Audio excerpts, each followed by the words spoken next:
เลขตลอดตายเปื่อยพี่น้องเอ้ยซื้อ87ก็ออก78เมื่อยเลขหมูปิ่นตับค่ะเพราะว่าคันซื้อเลขหมูอะไรมันกับบริซื้อแบบบริซื้อกลับเด้พี่น้องเอ้ยมันพันอ๋อ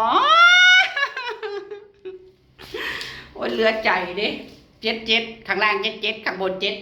78ซื้อเลขบักกราฟคือเก่าตับแตกมึงเห็นเลยเนาะ18 7มึงก็สิตายนอกนี้พี่น้องเอ้ยซื้อเลขแต่ละเทื่อนะคันบ่ออกขึ้นก็ออกลงคันบ่ออกลงก็ออกปีนตับค่ะ074787ออก78ค่ะเพราะว่าทางนี้ซื้อเลขบ่ค่อยกลับอยู่แล้วเพราะว่าเฮาซื้อในนามเลขสัตว์ที่คันเฮาได้มาตัวเดียว78นะกลับจ้ะมันออกอย่างเงี้ยมันถึงทั้งปีนเฮาถือ78ไหนครับเอาเฮากับคูณเฮาก็ต้องถือแต่ว่าเฮ้ยบนล่างข้าเจ้าชื่อ78เฮานี่ดินี่อันนั้นมัน875ขวบมึงเอ้ยข้าฉันขอกระถึงแต่ว่ามันออก78มันบ่ได้ออก87บ่ได้กลับอันคือคุณคือบนล่างพระสิให้เจ้า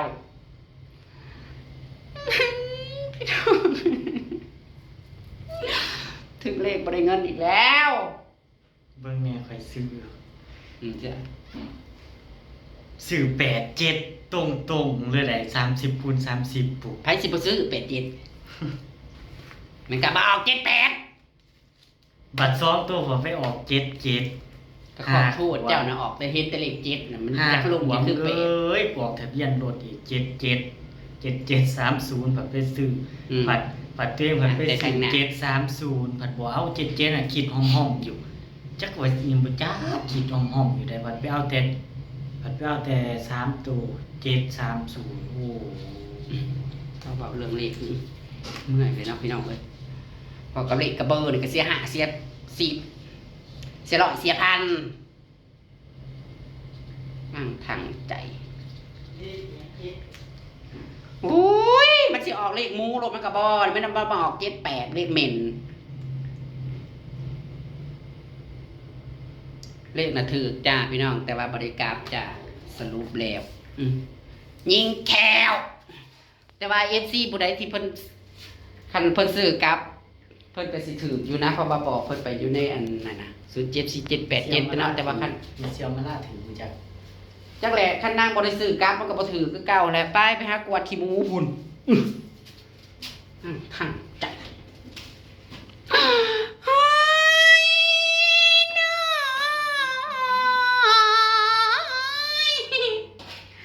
บ่ถือตามเคยพี่น้องเอ้ยหาหัวควายมาผูกซะก่อนนี่แหละพี่น้องเอ้ยค่ะสิได้กระบินมากคือนกเจ้าเพื่อว่าสิบ่ได้กระบินเจอกระด้างกาค่ะนางขลาดสีกระดาษเป็นซื้อค่ะซื้อเลขมาแหะมือนี่ก็บ่ได้ถือคือเก่าจ้ะนางทั้งใจ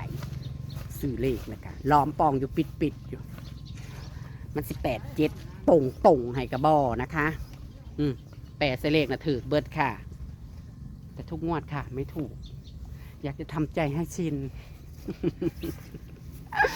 อยากจะทำใจให้ชินแต่มันก็ทำใจลำบากเราลงทุนมาหลายแล้วพี่น้องงวดได้กระจอยงวดได้กระจอยนี่มันเมื่อยมันมอยได้เลขหมูตายยังกลายเป็นเลขเหม็น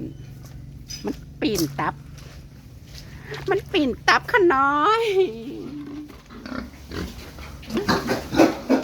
เฮ้ยทำท่าตื่น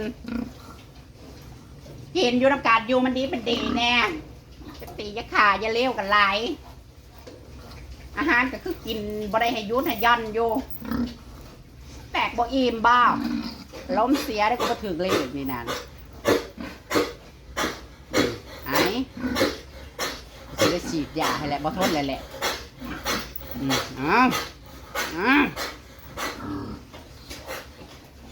แต่ยังน้อยคือจะว่าบริเป็นยังมันพ่อใหญ่มากเลยเป็นนั่นเป็นนี่เลือดใจเลยพี่น้องเว้ย แล้วใจน้ำเละอยู่นี่คือมันแบบคือสิบ่อยากให้ถือจักดีเลยนะแบบว่าวิดวิวอยู่อันพัดขาดมันสิถึงนั้นโอ้ยเห็นอีหยังเลี้ยวไปก็แปะใส่กระถือขั้นบ่ได้นี่มันใจบ่ได้ก็บ่ได้จ้าเลขก็ซื้อออก77แล้วก็78สิออกไก่กันก็หันก็บ่ได้เพราะได้ลุ้นเมื่อยเนาะว่าน้ำเละน้ำเบิ่งบ่ได้วางรวยดอกจ้าแต่ว่าอย่างหน่อยก็ให้ถือแน่เนาะพี่น้องเอ้ยอันนี้ก็งวดให้กระจ้อยงวดให้กระจ้อยกระท้อแล้ววะหุยมีหัวใจอยู่ได้เห็นว่าก็ได้อยากหาย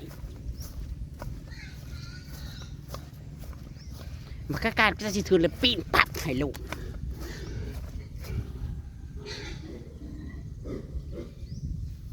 สุขากันอยู่หันแหละหมูนี่ก็ได้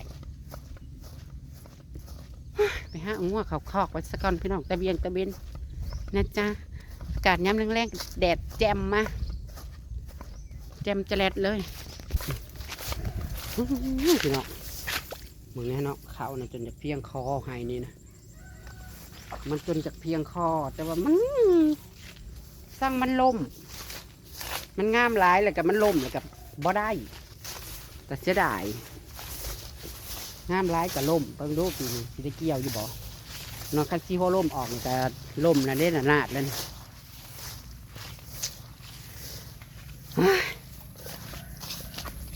หมอยสอยมินนี่เนาะพี่น้องเอ้ยบ่ฮู้ว่าพี่ชวีวันเพิ่นซื้อหรือบ่เพิ่นว่าบ่ได้ซื้อหวยมาเป็นเดือนเลยแต่บอกเพิ่นไปอยู่แต่คันเพิ่นซื้อกลับก็สิถูกนะคะแต่เนาะแต่ว่าส่วนมากอันฟังไทยเขาเจ้ามักสื่อกลับอยู่แล้วนะแต่ว่าพวกเล่าตาขาวนี่แหละค่ะซื้อเลขกับบ่มักสื่อกลับดอกค่ะก็เลยบ่ถือพอบ่ถือออกมาแล้วก็โวยวายหายเนี่ยสมน้ำหนาว่างท้องใจใจหาย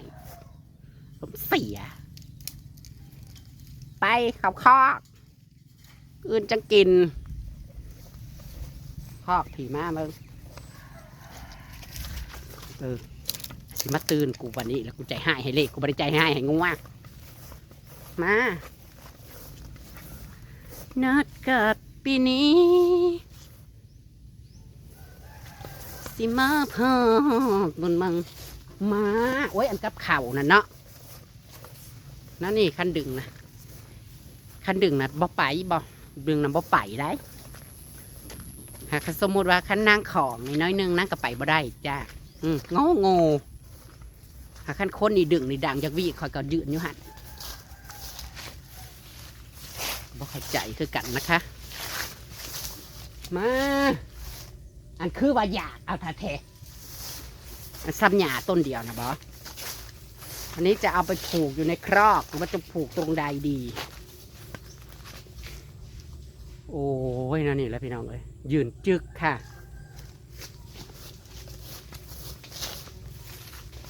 เขาบอกจะเข้าใจกับงัวแค่ทีเฮาจุ่มแล้วก็ย่างมาแต่ว่ามาน่ะแม่น่าจะถึงไม่คลอดเสื้อเล็กประกับตับแตกใช่ไหมเสื้อตาได้กับอะไรจักเด้อแ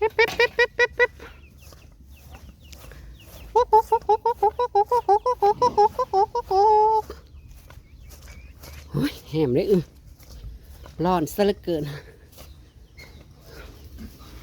ให้เมิดฟ้าเบิดฝนได้พี่น้องเอ้ยเปียกจืดได้ทางใดบอกมีฟ้ามีฝนกับมาเอาทางนี้ไปแน่ทางนี้มันเปียกมันจืดแล้วมันเมื่อยมันเบื่อเลยได้นี่นะเกี่ยวเข่าเกี่ยวน้ำเลยอยากเห็นสัมผัสอากาศหนาวเลยได้อยากจะสัมผัสอากาศหนาวเมื่ออากาศฮ้อนโอ้ยขี่โคมกันเด้อ้าวมาเล่นน้ำกันพอได้แล้วพี่น้องเลย ไปคำมาเมื่อนี่บ่ได้แล้วคำมาเมื่อนี่บ่ได้ต้องได้มายามมาหยังแล้วตีกันจะเลี้ยวกันมิตรห้อยแขวนี่พวกง่ายนี่ก็ได้อยู่น้ำกันกับเต้หัวกันอ่ะบ่ล่างรถเลยเฮ้ยตักลงกระทำเกาฉีดน้ำใส่รถเพราะว่ามันบ่ได้เอาลงหน้าเลยเด้ข้างเปื้อนนี่ให้มันแห้งกันสิยู่ลงตักไปแค่นั้นสักกันบ่ร้ายบ่ได้ดอกสีมันกัน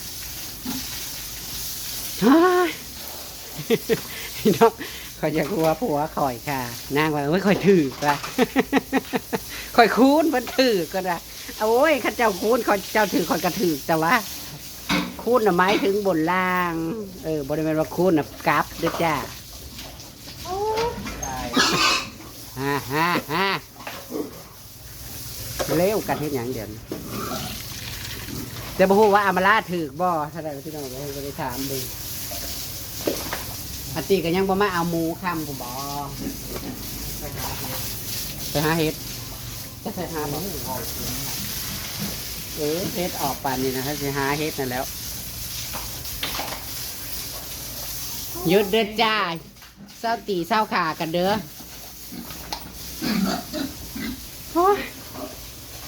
มันก็เป็นตะหึนเนาะมันยังอะนะแบบว่าทั้งที่กัดซื้อถืออะนะอาทิตย์จริงเขาจะมีถือจะบ่ได้เงินอะนะเขาจะมีโอกาสถือจะเข้าถือเขาบอกกัดอยู่แล้วเพราะว่าเจ็ดหากามากกระคาดมันสิบ่ได้เลขโลด7730บ่เบื่อเนี้ยนะดิฉันไม่เอาขีดห่มอยู่ที่เอาบ่เจ็ดนะวันนี้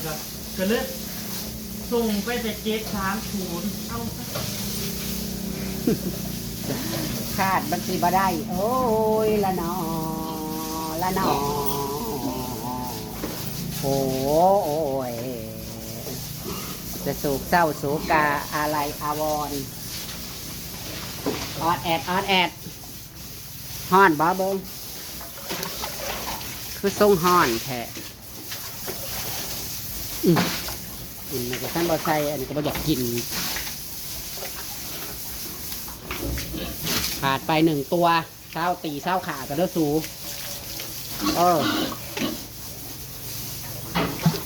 กินอยู่น้ำกันนี่มันเป็นอะไรอาหารก็คือบริหารหิวอยู่คือบริเคยให้บกขาดข้าวหม้อเดียวกับแท้ๆกัดกันเหมือนหมูเลยนั่นเห็นบอกพยายามกินเลยแม่นเอาโลดอันเพิ่นผูกไข่แน่น่ะก็ซูนแน่ก็บ่ได้ห้อ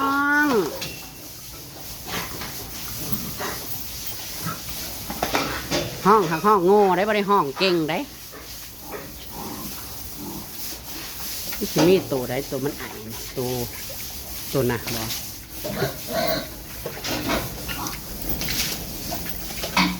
ฮ้อนนี่ละไปพี่น้องบ่ถือกันบ่เป็นยังค่ะบ่ถือกันบ่ได้ยอมแพ้จ้าคือจนมันถือกูมันเป็นอะไรเลขนี่บ้าคือกระดอกกระเดี่ยแท้ข้าสิถือกระปีนปั๊บให้โลดเหลือมกเหลือใจไปแล้วพี่น้องคะความหลายใหญ่ห่าง